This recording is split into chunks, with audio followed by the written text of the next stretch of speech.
White House in Washington, crowds gather for the inauguration of Franklin D. Roosevelt as President of the United States for a fourth term. Invitations admit 7,000 guests to the White House grounds.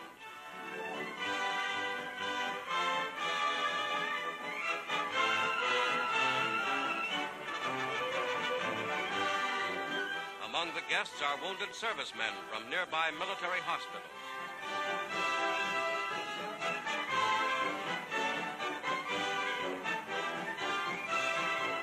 Before the south portico of the White House, the crowd lines up. For the first time, an inauguration is held not at the Capitol building, but here in the President's own backyard.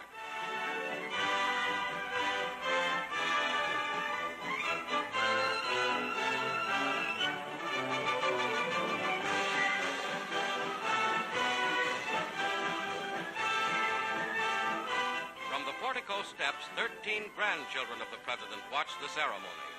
At the bottom of the steps is Harry Hopkins, presidential advisor and aide. Government leaders arrived for the ceremonies. Secretary of War and Mrs. Stimson. Secretary of Navy and Mrs. Forrestal. Secretary of the Interior, Harold Ickes.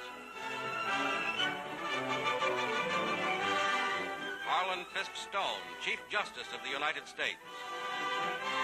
Admiral of the Fleet, Ernest King. Edward R. Stettinius, Secretary of State, and Mrs. Stettinius.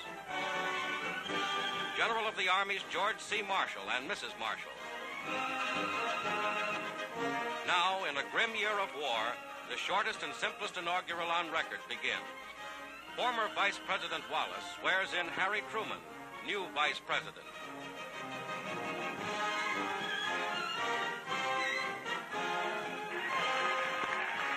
President Roosevelt takes the oath of office.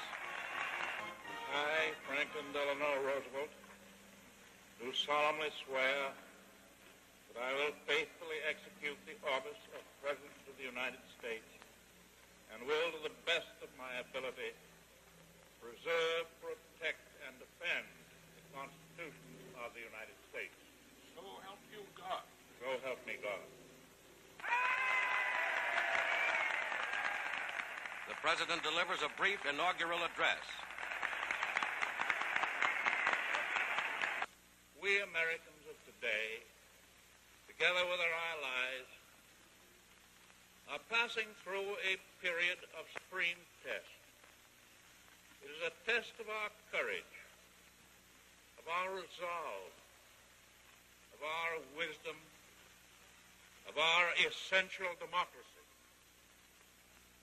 If we meet that test successfully and honorably, we shall perform a service of historic importance which men and women and children will honor throughout all time. As I stand here today, having taken the solemn oath of office, in the presence of my fellow countrymen, in the presence of our God, I know that it is America's purpose that we shall not fail. In the days and the years that are to come, we shall work for a just and honorable peace, a durable peace, as today we work and fight for total victory in war.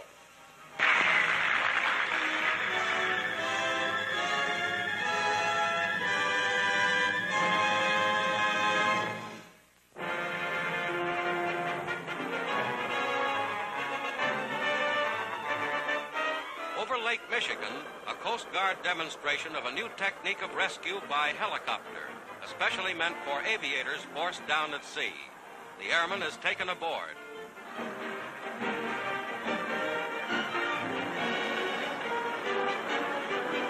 The helicopter then proceeds to Chicago, where the rescued flyer is lowered to the ground.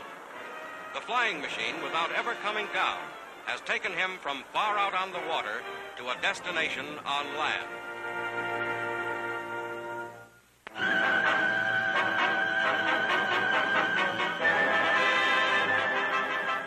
Liberator bombers from Morotai cracked down on Puerto Princesa Airfield, Japanese base in the Philippines.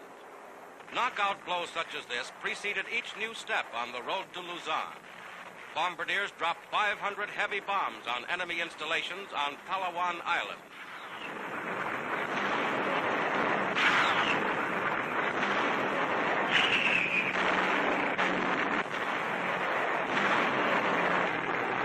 Enemy airstrips are battered into uselessness. Unceasing support from land and carrier-based aircraft in the battle for the Philippines.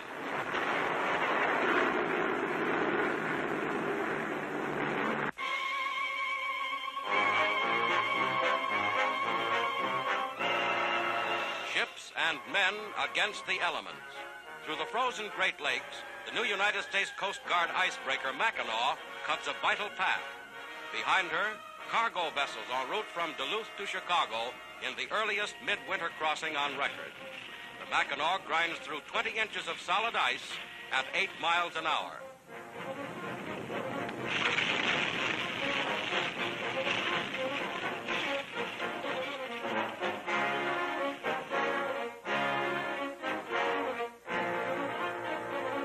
Urgently needed in the war effort, these newly built ships would normally be marooned on the Great Lakes for 2 more months. Now, they are delivered on time.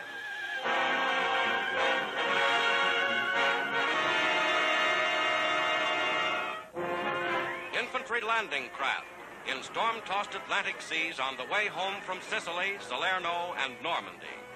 These are small ships, but seaworthy. Veterans of landing missions throughout Europe, they are still fit for new assignments in the Pacific. Typhoon off the Philippines. An American carrier plows through raging seas in a grim 48-hour fight with a savage tropical storm. Crewmen, battling winds which threaten to sweep them overboard, tie down planes which have broken loose on the carrier deck. Wind velocity reaches 75 miles an hour at the climax of this merciless storm. Some craft of this task force are lost, but the carrier is safe. Ships and men win a battle with weather.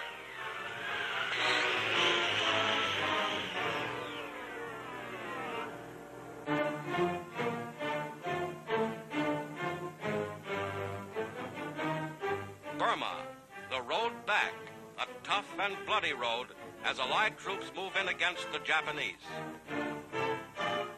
Nearing strategic Bamo are troops of the Chinese 38th Division. They cross a river junction near the outskirts of Bamo. Chinese and American officers plot the attack as Chinese artillery opens up.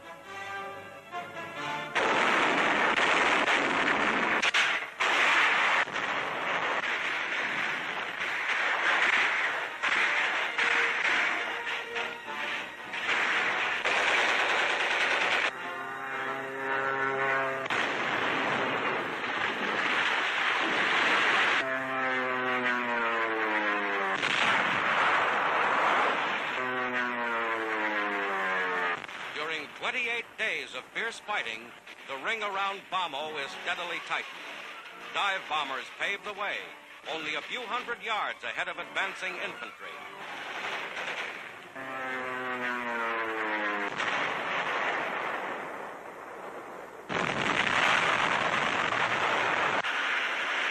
Japanese resistance in northern Burma begins to totter. Yard by yard, the Chinese push forward.